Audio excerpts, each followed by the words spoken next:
Hello everybody, this is Becky with Springing Art. Today I am working on the challenge for Patreon group with Nate Bright, that's Nate's Art Lab. Thank you all for being here to watch this video, and hopefully you're following the train tonight. We are working on cells this month. So there's a variety of ways that I've learned how to make cells, and it didn't seem to be fair to use any of the ways that I already knew, because I'm in this group so that I can learn new things and challenge myself. So one of the things that I've rarely been able to do, and usually not intentionally, is to use Gina DeLuca's methods of using flat paints and paints with enamels in them to create cells. Well, Gina uses Deco Art Satin Enamel, and she mixes that 50 and 50 with her paint. 1 to 1, 50% one and 50% the other with her paint. What happens with this is that she gets pastel colors, and I don't like pastel colors. I want my colors to be very vivid, so I thought, well, what can I use to create vivid colors? It's an enamel. And because I said vivid, I immediately thought of a ColourArte product called Vivid Enamel. So I have no idea how this compares to the Deco Art Satin Enamel, but just to start off, I thought I would do exactly the same procedure. I mixed my paints 50-50 with Vivid Enamel and the paint. Now Gina always uses Liquitex Basics or Anderson in most of the videos that I've seen. So I decided, and she uses a lot of Liquitex, so I decided to use Liquitex colors. So I have here Prism Violet. I was going for jewel tones. Liquitex Basics Turquoise Blue, and Liquitex Basics Quinacridone Magenta. They've all been mixed already with 50-50 with the Vivid Enamel and the paint. And then she adds 2 parts of Floetrol to 1 part of paint. So I have mixed 20 grams of paint, 20 grams of Vivid Enamel, and that comes up to 40 grams. So then I put in 80 grams of Floetrol. Now, the next thing that she does is she works with a very thin paint.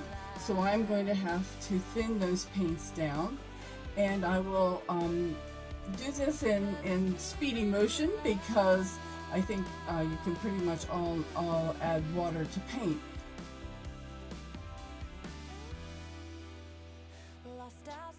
Gina's consistencies are fairly thin. They leave a mound that sinks in almost immediately. I prefer my paints thicker, so I'm going to really have to work to get these a little bit thinner, but that's what we're working on here.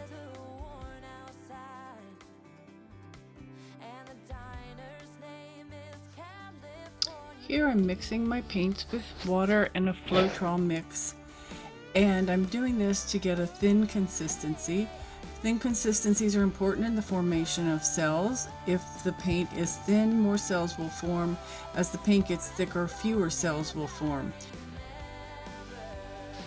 You'll also see that I'm mixing a white paint. I believe the white paint is Artist Loft Soft White. It's an older paint, so I'm not 100% sure. And it is mixed with the Vivid Enamel. This white paint was mixed previously with some satin enamel, very small amount. And so I've just added a random amount of the Vivid Enamel in here because I really didn't know what the percentages were.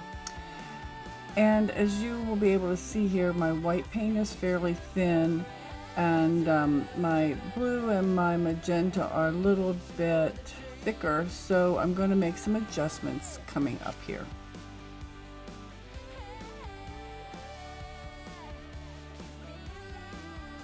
Because I feel that the consistency is pretty important in this test, I am going to do a second consistency test to make sure that I've really done a good job on getting these tests to be very similar in consistency.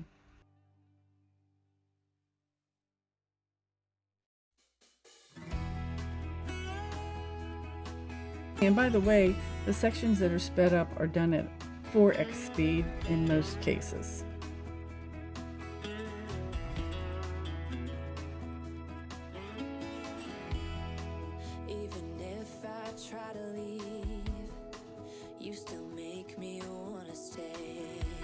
I'm now getting ready to pour my background coat. The paint that I'm using is a leftover paint. It actually does have satin enamel in it.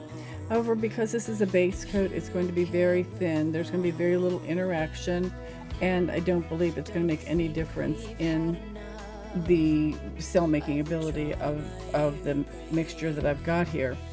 The base coat is applied fairly thinly. The purpose of it is just simply to wet the canvas and allow the paints that are poured onto it to spread out evenly, not fold under, and not lose some of your paints and your different patterns. Now I'm getting rid of air bubbles in my background coat.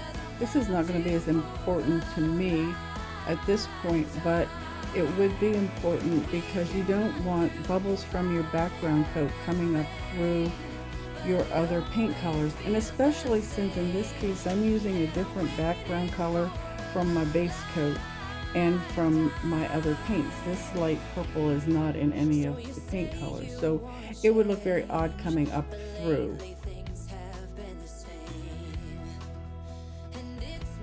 The pink paint is going to be my base coat. It is made with paint and Floetrol. There's no Vivid Enamel, there's no satin enamel in it. It is the base. Our other paints are going to be poured into it. So as you can see, I'm pouring the turquoise into it now. I will then put in my Quinacridone Magenta and then my violet. And finally I put in the white. I meant to put that in the middle, but just completely forgot. So it'll be fine where it is. If you'll notice, I'm pouring these paints from high up so that they mix in with my base paint very thoroughly. We want this mixture to happen because we're going to be creating a hydrophobic reaction, which means that the water in one paint is going to repel the other paint. In this case, our flatter paints, our base paint, is going to repel the paints with the enamel in it and push them away and up to the surface, and that's going to create our cells.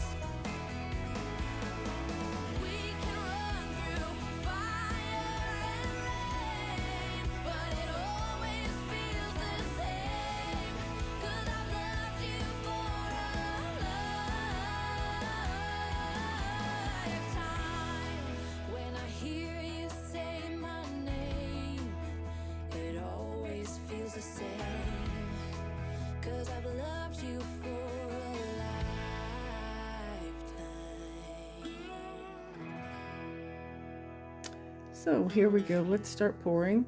I think if I pour from the other side, you'll be able to see it a little better. I'm going to be pouring from fairly high up. Again, I want that mixture to occur. I'm going to turn my canvas a little bit just to create some interest in the design. And I don't feel like at this point that I've got enough paint coming out, so I'm going to actually start pouring more paint out here fairly soon to create that mixing effect again.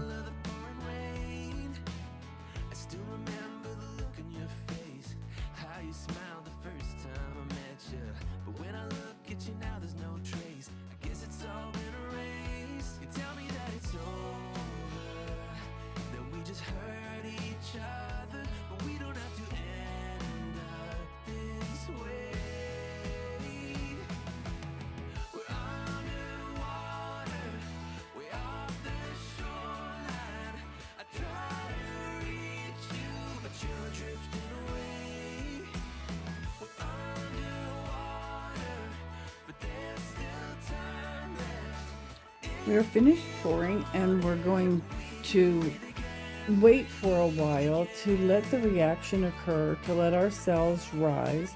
This is especially true if your paint is thicker. The thicker the paint, the longer you have to wait for the reactions to occur and for the cells to rise to the top. Here we're just trying to get rid of some of the air bubbles again. And this will also help bring up the cells that you want.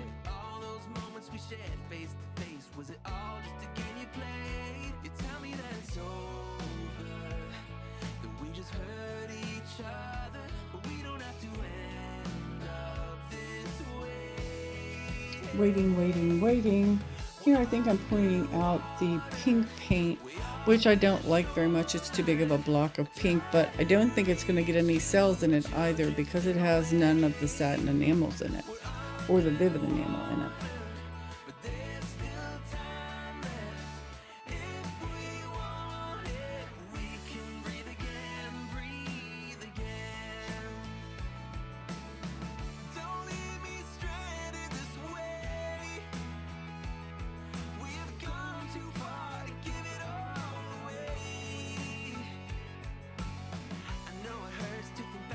Okay, we'll start our tilting. Remember when you're tilting to return your paint to the center before you change directions and to tilt fairly slowly. I didn't like that pink as I mentioned before, so I just got rid of it. And now I'm going to move down to the other side. I am at 4x speed, so this is going a lot more quickly than what I actually went. If you look carefully here, you can see that there have been some cells developing, especially down in this corner. They're not very obvious. There are not very many. I will show them to you at the very end of this video, but we did get cells.